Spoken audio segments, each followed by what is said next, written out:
اور اسلاف نے اس کو تراویح کہا کیوں یہ بھی سن لیں, کچھ اور کہہ دیتے.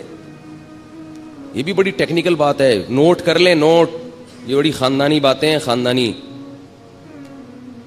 تراویح اس لیے کہا کہ اسلاف جو تابعین تبع تابعین جب یہ نماز پڑھتے تھے تو ان کا معمول تھا کہ 4 رکعتوں کے بعد آرام کرتے تھے, تھوڑا سا وقفہ کرتے تھے, تھکاوٹ دور کرتے تھے. کتنی رکعتوں کے بعد؟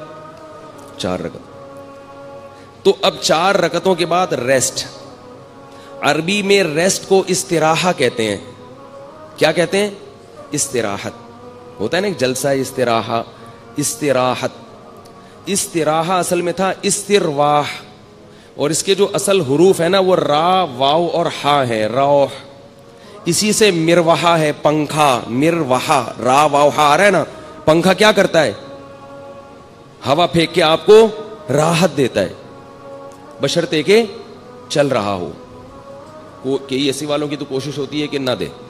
اگر پنکھا چل رہا ہو تو آپ کو کیا دے گا؟ راحت دے گا, اور آپ کی طرف بھی ہو, ورنہ دوسرے والے کو دے گا, آپ کو ٹینشن دے گا. تو راحت سے نکلا یہ لفظ, صحیح ہے نا. تو ترویحہ, ترویحہ راحت پہنچانے والی چیز. تو 4 رکعتوں کے کو کیا کہا جاتا تھا؟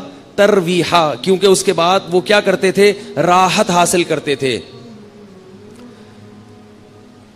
کیا حاصل کرتے تھے 4 رکعتوں کے بعد؟ راحت. اب ذرا بات سمجھنا, ترویحتن کی جمع ہے تراویح. ترویحتن کی جمع کیا ہے؟ تراویح. عربی میں جمع کم سے کم 3 افراد پہ بولی جاتی ہے. 2 کے لیے عربی میں الگ صیغہ ہے. دیکھو, رجل ایک آدمی, رجلانی 2 آدمی, رجال 2 سے زیادہ. رجل کیا ہوا, روزہ کیوں لگ رہا ہے آپ کو؟ ہمارا بھی روزہ ہے بھائی, بولے نا ذرا. رجل ہمارے بھی روزہ ہے. اب ہمارے سامنے یہ نہ بتائیں کہ صرف آپ کو روزہ لگتا ہے, سب مسلمان ہیں. رجل ایک آدمی, رجلانی 2 آدمی, رجال بہت سارے, یعنی 2 سے زیادہ, وہ کہیں کچھ بھی ہو سکتے. ترویحتن ایک ترویحہ یعنی 4 رکعتیں. ترویحتانی 2 ترویحیں یعنی 8 رکعتیں. تراویح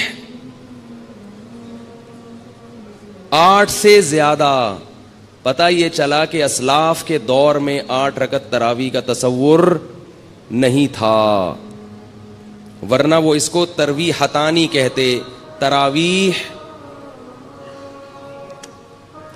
آپ لوگوں نے قسم اٹھائی ہوئی ہے بھائی, جملہ مکمل کیا کریں. اگر وہ 8 رکعتیں کا معمول ہوتا اسلاف میں تو وہ اس کو ترویحتانی کہتے, تراویح نہیں کہتے. مصنف ابن ابی شیبہ کی روایت ہے, جا کے دیکھ لیں.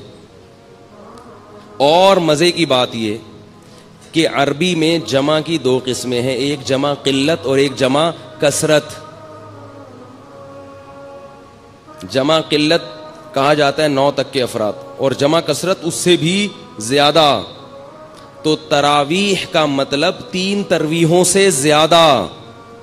12 رکعتوں کو بھی نہیں کہہ سکتے آپ, الا یہ کہ اس میں تسامح سے کام لیں, ورنہ اصل کیا ہے کہ تراویح کا مطلب بہت سارے ترویحیں, بہت سارے ترویحیں. تو اس لیے کم سے کم تراویح کی مقدار, یعنی اس لفظ جو ہے نا, یہ کم سے کم جن افراد پہ صادق آ رہا ہے وہ 12 رکعتیں کم سے کم, اور یہ لفظ بتا رہا ہے کہ وہ 12 سے بھی زیادہ ہے. تو یہ لفظ خود انکار کر رہا ہے کہ تراویح 8 رکعتیں نہیں ہو سکتی. یہ اسلاف, ورنہ اس کو یہ نام نہ دیتے. مزید شارٹ کلپ بیانات کے لیے ہمارے چینل کو سبسکرائب کیجیے اور بیل آئیکن کو دبائیے. جزاک اللہ.